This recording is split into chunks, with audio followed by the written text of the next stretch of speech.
Kode Etik Psikologi UU PLP nomor 23 tahun 2000. 2 bab 7 dan bab 8, pengawasan peran serta masyarakat. Dosen pengampu, Dr. Amanah Surbakti, SPSI, MPSI. Anggota kelompok, Ratna Arisa 24180. 408.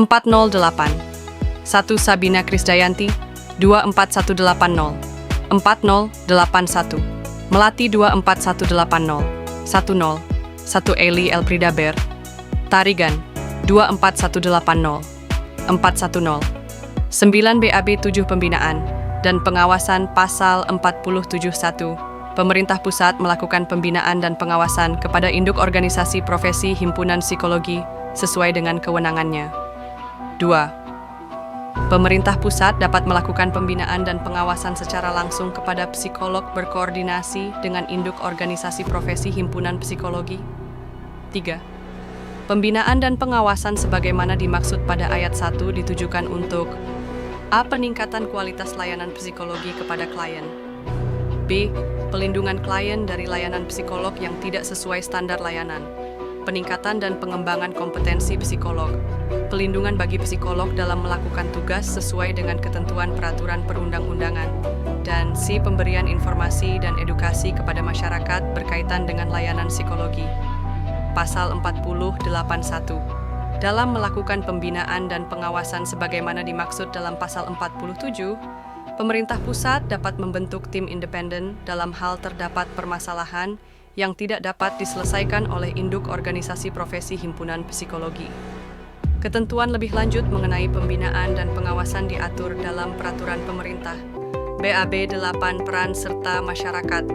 Pasal 49. Masyarakat dapat berperan serta dalam penyelenggaraan pendidikan psikologi dan layanan psikolog.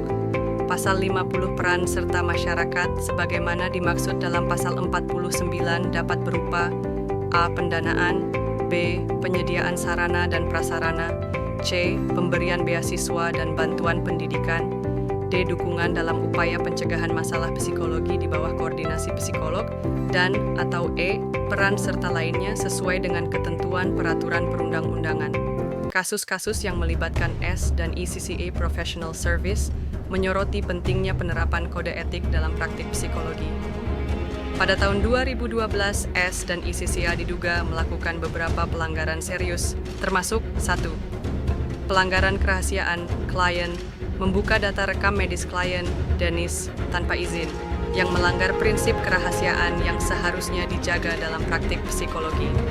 2. Penyebaran informasi tanpa izin, mengirimkan informasi mengenai kasus klien ke media massa tanpa persetujuan yang bertentangan dengan ketentuan kode etik yang melarang pengungkapan informasi pasien tanpa izin. 3. Kegagalan dalam memastikan kerahasiaan. Meskipun mengklaim menjaga kerahasiaan, praktik yang dilakukan tidak sesuai dengan kebijakan yang diumumkan, menunjukkan ketidaksesuaian antara deklarasi dan tindakan nyata. 4.